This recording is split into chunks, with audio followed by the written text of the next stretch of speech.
On the Reconciling Marriages with Coach Jack podcast, Christian psychologist, author, and relationship coach Dr. Jack Ito will help you to build and restore your marriage.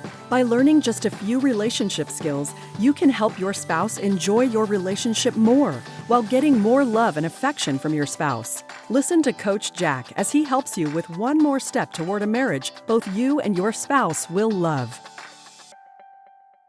If your husband doesn't respect your boundaries, don't give up. Boundaries are the key to stopping many damaging things that your husband may be doing. These 5 boundary tips will make your boundaries effective.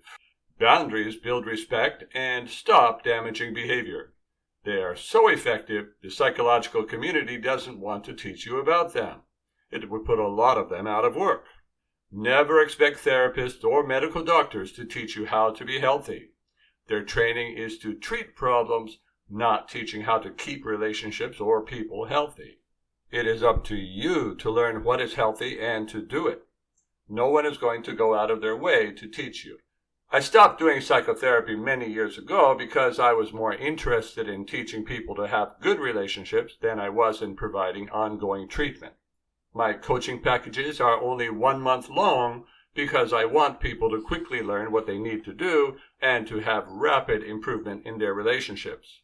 The only people who do not improve their relationships are the ones who do not take the right steps in the right order at the right pace.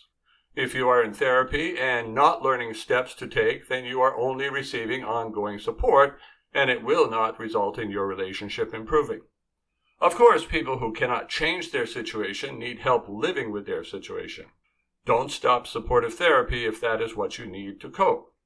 Boundaries are one of the essential tools, essential means necessary, to good relationships, whether they are with children, friends, relatives, or your spouse. While we are on the subject, here are the essential elements for creating and maintaining good relationships. Number 1, be desirable by attraction skills. Number 2, be similar by connection skills. Number 3, be secure by boundaries and faith rather than fear. If you can create desirability and connection while not allowing the other person to mistreat you, then you can have a good relationship. That is about all there is to it. Good relationships come down to these 3 skill areas, and all relationship problems stem from problems in these 3 skill areas. The coaching packages I have focus on each of these 3 areas. No amount of talking about problems will ever compensate for what these skills can do. In fact, talking about relationship problems just creates bigger problems. Hopefully, you're not still trying to talk to your husband about problems rather than using good boundaries. Let's get into some specifics about boundaries. If you want to be good at boundaries, first understand what they are. Boundaries are what we do or don't do in order to stop damaging behavior. Boundaries are not discussions, and they are not rules that we give to other people about how we want them to behave. We might inform someone of our boundary, but we don't discuss them. Discussing behavior your husband does that you don't like will only make him defensive and create conflict or distance. And giving rules to people is only helpful if they voluntarily follow them. People can violate our rules at will. It is not so with boundaries. People cannot violate our boundaries because they are totally under our control. For example, saying, "You can't shout at me," is a rule or controlling statement that may or may not be followed by the other person. Saying, "Please don't shout at me," is a request and may or may not be granted by the other person. Walking away whenever you are shouted at is a boundary, which is under your control. We can also have boundaries for ourselves, such as not eating junk food, not saying bad things about our spouse to others, exercising daily, attending worship every week, and so forth. When our actions or refusals require a certain amount of willpower, we can think of them as boundaries. Doing bad things does not require willpower. Boundaries are what we do or don't do to stop damaging behavior. If I limit myself to eating only 1 dessert per week, that is a boundary. It stops the damaging behavior of getting too many empty calories. If I walk away whenever someone uses bad language with me, that is a boundary. It stops the damaging behavior of being disrespected. Telling someone how I feel about their damaging behavior, arguing or shouting back at them are not boundaries because these actions maintain rather than stop damaging behaviors. I think it would be great if sharing our feelings actually stopped our spouse's damaging behavior. But it is not actually the way that relationships work. You can know that simply by looking at your own experience. Successful people do what works, not what they wish worked. Maybe you have realized that a long time ago and so started using boundaries, but without much success. Let's take a look at what may be going wrong. I have 5 reasons why your husband doesn't respect your boundaries. There's a learning curve with using boundaries. No one gets it right the first time, so don't feel bad if you need to improve. Because good relationships require good skills, we need to learn skills correctly, practice them repeatedly until we can use them consistently. When you can use good skills consistently, then you can have relationship success. So why aren't your boundaries working? Maybe it's reason 1. Your husband doesn't respect your boundaries because you are not actually using boundaries. This is the number 1 reason people have a lack of success with boundaries. They are attempting to control their spouse instead of taking control of their own actions in response to what their spouse does. Boundaries are always actions that are under your control. Telling your husband to do or not do something is not a boundary.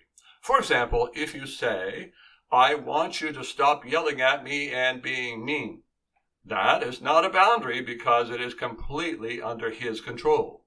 You have clearly stated what you want, however, he can freely defy you and be mean as it suits him. This is true of anything you tell your husband to do. Commands, threats, and pleading cannot make him do something. His behavior remains optional. A real boundary, if stated, would be something like this. Whenever you yell at me or are mean, I'm going to walk away. This is an explanation of a boundary. The actual boundary would be your walking away. That is under your control. Although he may still choose to yell or be mean, your walking away is not optional for him. Your walking away whenever he does that would build his respect toward you. Arguing, complaining, or other reactive behavior would not earn his respect or stop his behavior. It is important that you know how to get your husband's respect, since it limits how much your husband can feel love for you. Men, just like women, find it hard to love someone they don't respect. Maybe you are making real boundaries, but your problem is reason 2.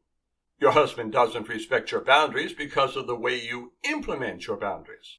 In the boundary example I just gave, the boundary is to walk away whenever he yells or is mean. To be effective with this particular boundary, it is important to 1. Walk away for at least 1 hour. 2. Have no contact with him until you return. 3. Be friendly after returning. 4. Have no further discussion about what he did. And 5. Do this every time he yells or is mean. Many women fail with this boundary because they fear making their husband upset, fail to walk away due to their husband's apologies or challenges, walk away for too short of a time, respond to texts or calls from their husband after they walk away, are not friendly after returning, discuss their husband's behavior after returning, and or they only walk away sometimes. Your boundaries will always make your husband upset. Mothers and wives who fear making people upset will have unruly children and husbands. Part of love is doing what is necessary to have a good relationship, whether your husband likes it or not. Seeking to always please your husband and failing to use boundaries when needed is not loving. Jesus Christ is an excellent role model for having good boundaries. Listen to what the Bible has to say about God's boundaries. My son, do not make light of the Lord's discipline, and do not lose heart when he rebukes you. because the Lord disciplines the one he loves, and he chastens everyone he accepts as his son. That's Hebrews chapter 12, verse 6. God loves us too much to unconditionally accept everything we do. By the way, each type of boundary has requirements in order for it to be effective. For help improving your marriage with boundaries, see my book, What to Do When He Won't Change. It could be that you make real boundaries and use them consistently, but still are having problems. It might be because of reason 3.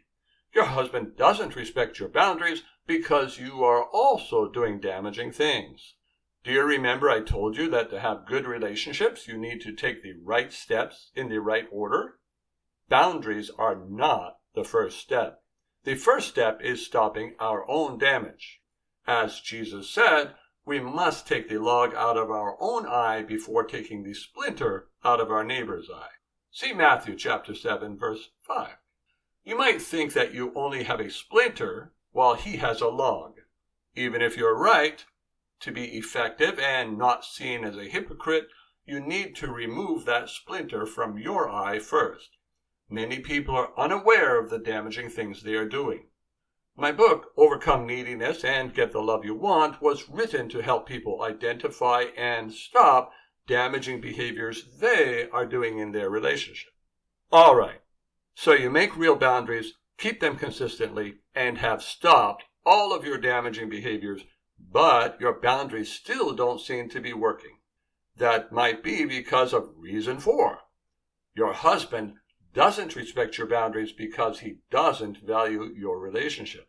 When people stop enjoying their relationships, conflict increases, love ends, and then the relationship dies. You may be in the conflict phase because your husband has stopped enjoying your relationship some time ago. Your boundaries may not matter to him anymore. People stop enjoying their relationship when they stop dating regularly, they stop having enjoyable daily one-on-one time together, they no longer have an enjoyable sexual relationship. Having reasons for stopping those things will not alter the negative impact of stopping those things. Relationships will not last if put on hold to raise children or to develop careers. They will instead end before the children are raised and before the career is developed. I have articles and podcasts on how to improve dating in your marriage and how to fix a sexless marriage. Don't expect your boundaries to be helpful before you help your spouse to value your relationship again. Boundaries won't do that. Being desirable and using good connection skills is what does that. Those steps will help your spouse to enjoy your relationship enough to care about your boundaries. Some people want to stop their husband's bad behaviors without doing what it takes to help him enjoy the relationship. If what it takes to help your spouse enjoy your relationship violates your morality and values, you have an incompatibility. You won't be able to resolve that incompatibility by changing your husband's morality and values. Instead, you will either have to change your beliefs and values to match your husband, or have continual conflict, or live with continual distance and disconnection, or end your marriage. These are results that happen when we violate God's directive not to be unequally yoked. See 2 Corinthians chapter 6, verse 14. God loves us and wants the best for us. This is why the Bible is not a set of rules, but rather God's desire for us to have a good relationship with Him and with each other. Like when you tell your kids not to play in the street. It's not from your desire to control. It's because you love your kids and you don't want them to be hurt. It's just possible that your husband does value your relationship and that you have made real boundaries, kept them consistently, and have stopped all of your own damaging behaviors. If, despite doing all that well, your boundaries still don't seem to be working, it might be reason 5. Your husband doesn't respect your boundaries because he doesn't know how else to behave. Intellectual intelligence, IQ, and emotional intelligence, EQ, are two entirely different things. I've worked with many men who are widely sought-out experts in their field, yet when it came to relationships, they had no skills for making their wives feel loved or desired. When their logical methods did not work, they became frustrated. Some had high conflict, while some shut down and avoided. All damaged their relationships. Although their wives used boundaries with them, they didn't know how to behave otherwise. Even good men may not have learned basic social skills and won't without help. You can help your husband to learn by including a choice with your boundary. For example, you can yell at me and I can walk away, or you can tell me calmly what you want instead of what you don't want. Here's another example. You can sit down with me and work on a budget together, or I can open a separate account and manage my finances without you. People can't learn when they only know one behavior. Giving a positive choice will help them to learn the alternatives. They may not make the best choice until they get the bad results several times, but that is still great progress. To help your husband this way, you need to ask yourself what you want instead of his current behavior. What do you want him to do when he is angry with you, rather than shouting at you? Not wanting him to get angry is unreasonable because everyone gets angry sometimes. What do you want him to do instead of demanding, drinking, using porn, overspending, gambling, flirting with other women, and so on? Once you are sure he knows a better choice, you don't need to keep educating him. That would get you disrespect. Your boundary will then help him to have the willpower to do what you want. If you don't know what you would like him to do instead, then there's a good chance he doesn't know either. Don't assume that because you have a very smart man, he knows these things already. He may be very smart for rewiring your house or writing a software program, but be very stupid for knowing how to make you feel loved or important. Help him learn. When he behaves the way you want, make him feel good about it, even if you think you shouldn't have to. You have to if you want him to keep behaving well. Reward your husband in the context of his love language when he behaves the way you like him to. Use boundaries out of love and not anger. Avoid seeing your husband as a bad person trying to make your life miserable. If that is who he actually is, then he is an enemy, and you should divorce him before he further sabotages your life. More likely, he is no more a bad person than you are. He is probably doing the best he knows how to do, given his particular life experiences, his abilities to cope with stress, his ability to bond with people, his ability to deal with temptation, his fear of losing you, or his fear of growing old and missing out or failing. Being angry, spiteful, or vindictive is not helpful for having good boundaries. Neither is being too lenient, too forgiving, or too supportive. Keep in mind that boundaries are for his sake as much as yours, since you use them to promote your relationship. If you become a valuable spouse who uses boundaries well, you will end up with a really good relationship. If you find you are still not making progress with your boundaries, work with me and I will be glad to help you get your relationship moving forward again. Thank you for listening to Reconciling Marriages with Coach Jack. Visit CoachJackIto.com to learn more skills for reconnecting with your spouse and restoring your marriage.